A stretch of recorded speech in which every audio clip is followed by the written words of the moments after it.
وصحبه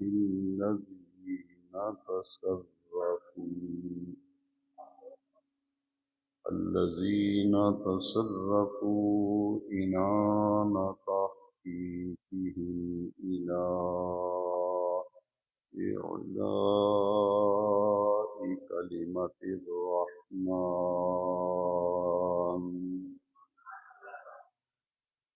أما بعد فأعوذ بالله من الشيطان الرجيم.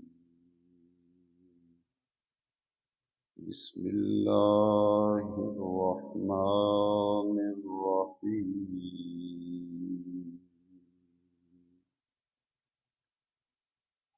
يا أيها الذين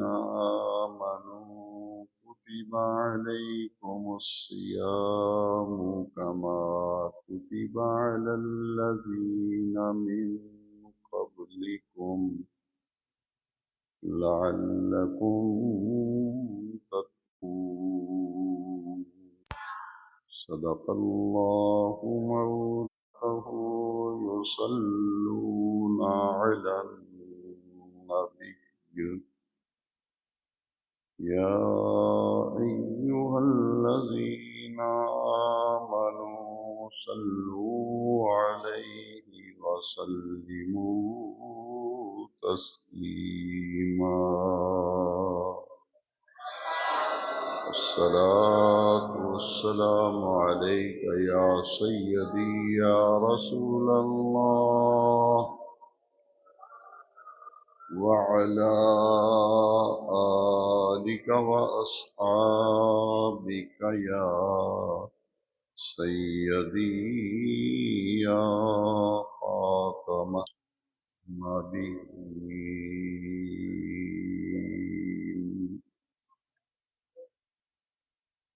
اللہ رب العزت کا فضل و کرم اور لطف و احسان ہے کہ آج ہم ماہ رمضان المبارک کے پہلے جمعہ مبارکہ میں حاضری کی سعادت حاصل کر رہے ہیں۔ یہ وہ رحمتوں اور برکتوں والا مہینہ ہے۔ اس مہینے کا تعارف رب ذوالجلال نے خود قرآن مجید میں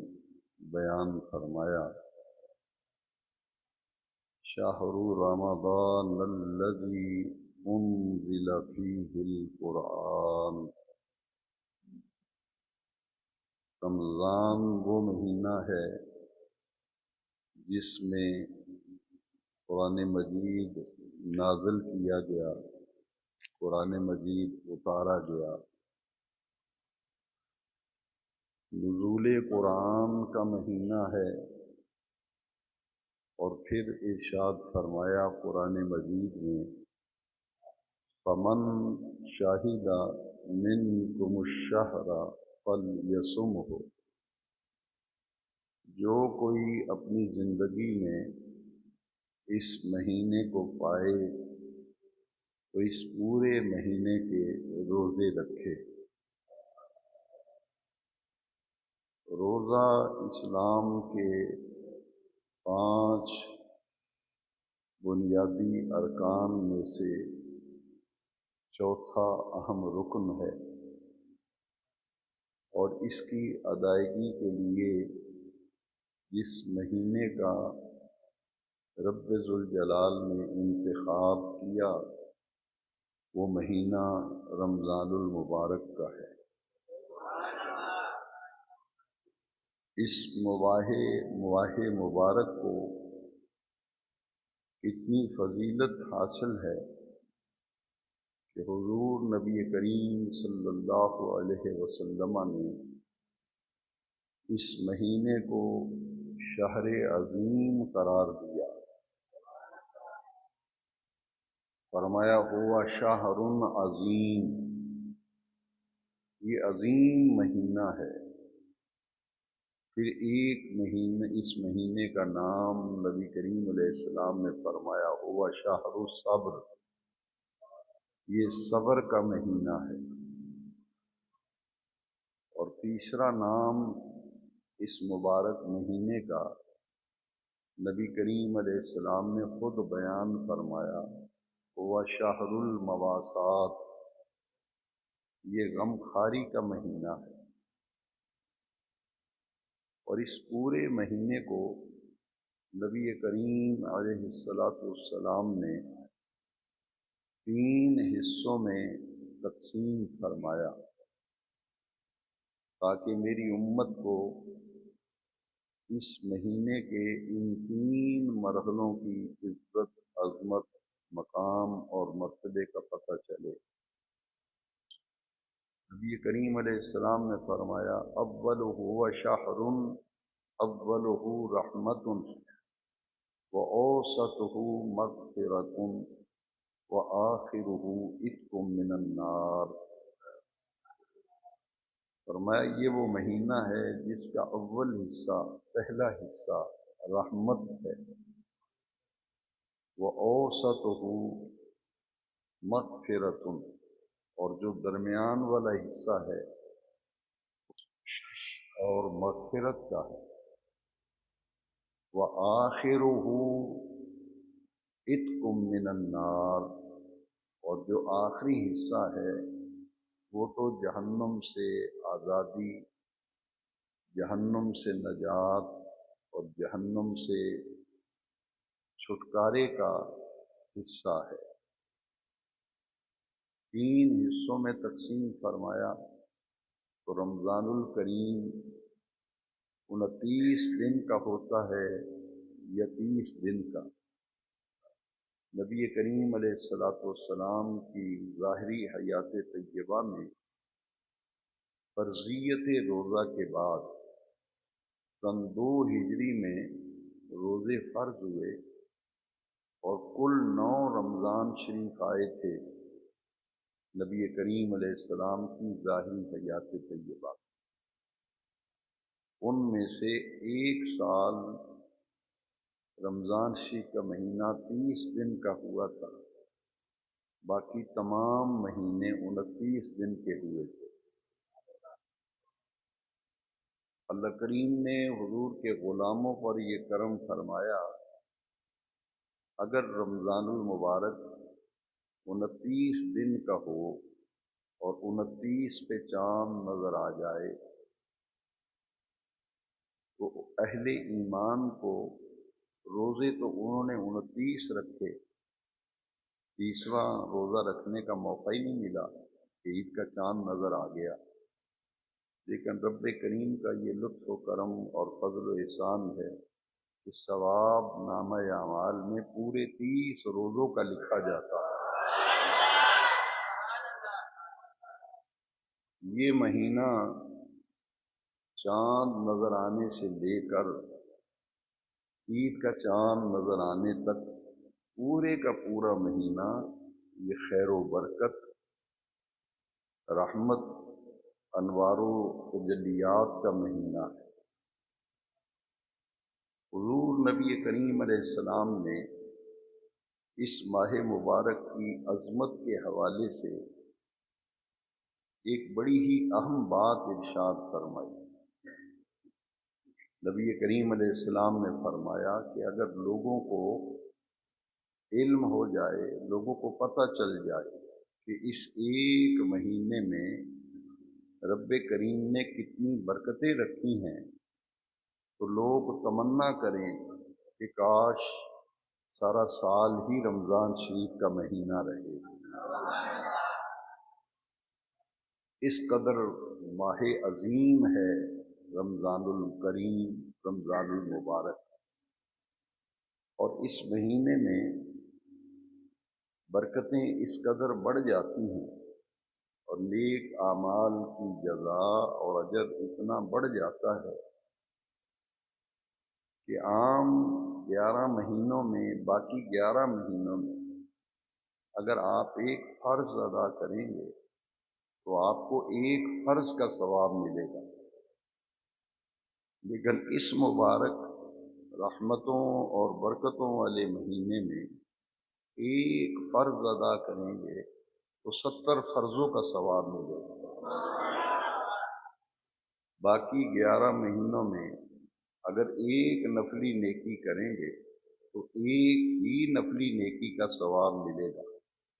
لیکن اس ماہ عظیم میں اگر ایک نفلی نیکی کریں گے تو پورے فرض کا ثواب ملے گا۔ یعنی اجر کے اعتبار سے، جزا کے اعتبار سے ہر نیک عمل کی جزا اس مبارک مہینے میں بڑھ جاتی ہے۔ اور پھر اس مہینے میں اللہ کے راستے میں مال خرچ کرنا، جسے قرآن مجید کی اصطلاح میں انفاق فی سبیل اللہ کہتے ہیں۔ انفاق کا معنی ہے خرچ کرنا، فی سبیل اللہ کا معنی ہے اللہ کے راستے میں۔ اس مہینے کی ایک خاص نیکی، ایک خاص عمل صدقات و خیرات، ادائیگی زکوٰۃ، اللہ کریم کا دیا ہوا مال، اس کا دیا ہوا رزق اس کے راستے میں خرچ کرنا، اس کی مخلوق پر خرچ کرنا، نیکی، خیر اور بھلائی کے کاموں میں اللہ کی مخلوق پر اللہ کا دیا ہوا پیسہ، مال، دولت، رزق خرچ کرنا، یہ اس مہینے کا ایک خاص عمل ہے۔ ام المومنین حضرت عائشہ صدیقہ رضی اللہ تعالیٰ عنہا سے حدیث شریف مروی ہے کہ اس ماہ مبارک میں نبی کریم علیہ السلام اس طرح اللہ کے راستے میں خیرات کرتے تھے، اس طرح صدقہ کرتے تھے، ضرورت مندوں پر خرچ کرتے تھے، خیر اور بھلائی کے کاموں میں خرچ کرتے تھے۔ جس طرح تیز ٹھنڈی ہوا چلتی ہے، اس طرح حضور اللہ کریم کا دیا ہوا مال اس کے راستے میں خرچ کرتے۔ خالق کو راضی کرنے کے لیے دن کے اوقات میں روزہ، رات کے اوقات میں تراویح، اور اللہ کی مخلوق کی خیر خواہی، اللہ کی مخلوق کی بھلائی، اللہ کی مخلوق کی خدمت کے لیے ضرورت مندوں پر، محتاجوں پر، بیوہ عورتوں پر، یتیم بچوں پر، اپاہج، معذور اور بیمار لوگوں پر خرچ کرنا، مسکینوں، فقیروں پہ، غرباء پہ خرچ کرنا، یہ اس مہینے کا خاص عمل ہے جو نبی کریم علیہ السلام اس میں بڑا ہی اضافہ فرما دیا کرتے۔ پھر اس ماہ مبارک کی عظمتوں کا کیا کہنا کہ اس عظیم مہینے میں جو سحری اور افطاری دو عمل اللہ کریم نے رکھے ہیں، یہ اس قدر پیارے عمل ہیں اور اس قدر محبوب عمل ہیں کہ حضور نبی کریم علیہ السلام نے فرمایا تسحروا وَإِنَّ فِي السُّحُورِ بَرْکَةٌ، سحری ضرور کیا کرو کہ سحری کے کھانے میں اللہ رب العزت نے بڑی ہی برکتیں رکھی ہیں۔ پھر رمضان الکریم کے رحمتوں اور برکتوں والے مہینے میں وقت افطار، اس کو اتنی اہمیت حاصل ہے کہ خود نبی نور و رحمت حضور خاتم النبیین رحمت للعالمین صلی اللہ علیہ وسلم نے فرمایا کہ الدعاء مستجاب عند فطرہ، کہ روزہ افطار کرتے وقت جو دعا مانگی جاتی ہے وہ رب العزت کی بارگاہ میں قبول ہوتی ہے۔ تو اس پورے مہینے میں بڑی ہی خیر ہے، بڑی ہی برکتیں ہیں، لیکن ان میں دو اوقات کو خاص اہمیت دی گئی۔ سحری کا وقت ہر کوئی جانتا ہے کہ یہ گہری نیند کا وقت ہے، بلکہ معروف بات ہے کہ ہر بیمار سے بیمار آدمی بھی جس کو رات بھر نیند نہیں آتی، جب سحری کا وقت آتا ہے تو اس کی بھی آنکھ لگ جاتی ہے۔ یہ گہری نیند کا وقت ہے، لیکن آپ اندازہ فرمائیں جو گہری نیند کا وقت ہے، سونے کا وقت ہے، آرام کا وقت ہے، پوری دنیا میں پہرے بیٹھ جاتے ہیں، بازاروں میں چوکیدار سیٹیاں بجاتے ہیں، ہر دفتر، ہر محکمے والے انہوں نے چوکیدار رکھے ہوتے ہیں، سیکورٹی گارڈ ہیں، راتوں کو خزانوں پہ پہرے لگ جاتے ہیں، اور ہر کوئی خاموشی کی دنیا میں گم ہوتا ہے۔ لیکن اس وقت کو اتنی اہمیت حاصل ہے کہ دنیا کے خزانوں پہ تالے لگ جاتے ہیں مگر اللہ کے خزانے کھل جاتے ہیں۔ دنیا کے مال کے لیے آپ صبح سے شام تک دکان پہ بیٹھتے ہیں، دفتر پہ بیٹھتے ہیں مال کمانے کے لیے، لیکن نیکیاں کمانے کے لیے، خیر کمانے کے لیے، بھلائی کمانے کے لیے اللہ کریم نے رات کا وقت رکھا ہے، اور وہ بھی حدیث شریف میں آتا ہے کہ رات کے 3 پہر گزر جائیں، جو رات کا چوتھا پہر شروع ہوتا ہے، جس وقت ہم سحری کرتے ہیں، یہ رات کا چوتھا پہر، غروب آفتاب کا وقت آپ نوٹ کریں کیلنڈر مل جاتے ہیں کہ سورج اتنے بجے غروب ہوتا ہے، اتنے بجے طلوع ہوتا ہے، تو دونوں ٹائم لکھ کر کے اس کو 4 حصوں میں تقسیم کریں، تو جو آخری حصہ ہے رات کا، دنیا کے خزانوں پہ تالے لگ جاتے ہیں، پہرے بیٹھ جاتے ہیں، مگر یہ وہ وقت ہے کہ رب کریم کی رحمتوں کے خزانے کھل جاتے ہیں، اور پھر ندائیں آتی ہیں، ہے کوئی مانگنے والا، ہے کوئی مانگنے والا، میرے خزانے کھل گئے، اپنا دامن پھیلاؤ اور مجھ سے مانگو، جو مانگو گے، مجھے اپنی عزت و جلال کی قسم ہے میں تمہارے ہر سوال کو پورا کروں گا، تمہاری دعاؤں کو قبول کروں گا۔ تو یہ سحری کا وقت عطاؤں کا وقت ہے، اور اس لیے اس ماہ مبارک کے اندر ایک خاص عبادت ہے جس کی طرف عمومی طور پر ہماری توجہ نہیں۔ ہم تسبیحات پہ زور دیتے ہیں، لوگ پوچھتے ہیں کہ کوئی ایسا ورد لکھ دیں، کوئی ایسا وظیفہ لکھ دیں کہ رمضان شریف کے دنوں میں وہ صبح و شام تسبیحاں پڑھا کروں، میں ورد کیا کروں، میں وظیفہ کیا کروں۔ میں نہایت ذمہ داری سے یہ بات کہنا چاہتا ہوں کہ اس مہینے میں 5 وقتہ نماز کی پابندی، رمضان الشریف کے روزے کے بعد سب سے اہم ترین عبادت، سب سے اہم ترین ذکر جو اللہ کو بہت ہی پیارا، بہت ہی محبوب، بہت ہی پسند ہے، وہ نماز تہجد ہے۔ 11 مہینے کوئی شخص اگر تہجد کی نماز نہ پڑھ سکے، اس مہینے میں اس کے لیے جتنی آسانی ہو جاتی ہے، تہجد کی نماز کی ادائیگی جتنا آسان ہو جاتا ہے، شاید ہی کوئی اور عمل آسان ہو۔ اس لیے اللہ کی نعمتوں میں سے بہت بڑی نعمت نماز تہجد ہے۔ اگرچہ آپ 2 رکعت پڑھیں، جو 2 رکعت پڑھے گا اس کی بھی نماز تہجد ہو جائے، کیونکہ نماز تہجد کی رکعتیں کم از کم 2 ہیں اور زیادہ سے زیادہ 8۔ ہمارے پیارے نبی کریم صلی اللہ علیہ وسلم نے پوری حیات مقدسہ میں جو تہجد کی نماز ادا فرمائی ہے وہ 8 رکعت ہے، وہ 8 رکعت تہجد کی نماز ہے۔ اور مسئلہ یہ ہے کہ جو آدمی تہجد کا پابند ہو، اس کی تہجد کی نماز قضا نہ ہوتی ہو، پوری استقامت سے تہجد پڑھتا ہو، تو اسے چاہیے کہ وہ عشاء کے وتر جو ہیں وہ تہجد کے وقت پڑھے، عشاء کے وتر تہجد کے وقت پڑھے، اس لیے کہ نبی کریم علیہ السلام رمضان اور غیر رمضان میں 11 رکعتیں تہجد کے وقت پڑھا کرتے تھے۔ 8 نبی کریم علیہ السلام کی صلاۃ التہجد